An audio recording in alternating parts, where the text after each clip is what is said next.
ওকে, হ্যাঁ, বাস্তবতা, অভিজ্ঞতা বা স্বাধীনতা এবং পরিবেশ বা প্রকৃতি নিয়ে যে কবিতাগুলো লিখতে হয় সেটা কিভাবে লিখতে হয়। আমি নিজে একজন কবিতা লেখিকা হয়ে বলবো যে আমি 4 রকম সূচিপত্র নিয়ে লেখালেখি করি। যেরকম প্রথম আমি প্রেম ও ভালোবাসা নিয়ে লিখি, তারপরে বাস্তবতা, অভিজ্ঞতা, স্বাধীনতা এবং সাম্প্রতিক কালে ঘটে যাওয়া ঘটনাকে উল্লেখ করে লিখি, এবং লিখি পরিবেশ ও প্রকৃতি নিয়ে, এবং লিখি গান ও ছন্দের কবিতা। এবার বলবো যেটা করি, যেটা আমি প্রচুর পড়ি। আমি একজন বাচিক শিল্পী, তাই আমাকে আবৃত্তি পড়তে হয়। আমি ওই অন্তমিল কবিতাগুলোই পছন্দ করি, বিশেষ করে রবীন্দ্রনাথ ঠাকুরের এবং নজরুল আদর্শে লিখি আমি। যেরকম কবিতার কথামালা নামকরণ করেছি, সেই রকম আমি শব্দ কালেকশন করি, যেরকম শব্দ চয়ন করি। আমি শব্দ গুণে কথা বলি, হয় যে কবিতা।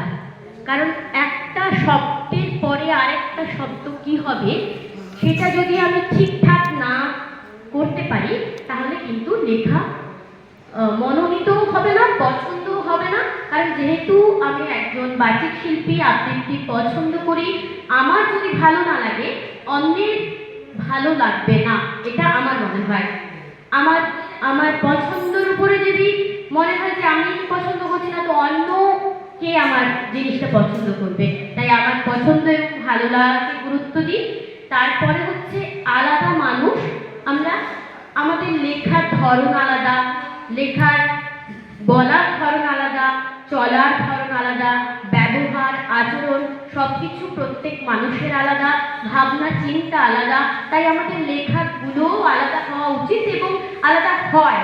কারোর কবিতার সঙ্গে কারোর কবিতা, কারোর গল্প, কারোর উপন্যাস একই হয় না। ওই জন্যই যে আমরা আলাদা মানুষ, আলাদা চিন্তা ভাবনা থেকেই হয়। আর কবিতা, কাব্য আর কবিতা একই কথা।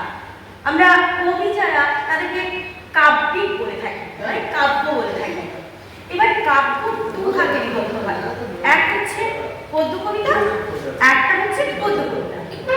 এবার পদ্য কবিতাটা আমরা ইংলিশে বলি পোয়েম, আর পদ্য কবিতাকে ইংলিশে বলি প্রোজ।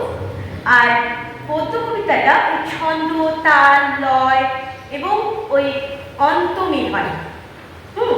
আর এই গদ্য কবিতা যিনি লেখেন, আমি কিন্তু বেসিক্যালি পদ্য কবিতাই লিখি, মানে আমার অন্তমিলের কবিতাই থাকে, ছন্দ, তাল, লয় নিয়েই আমার লেখা।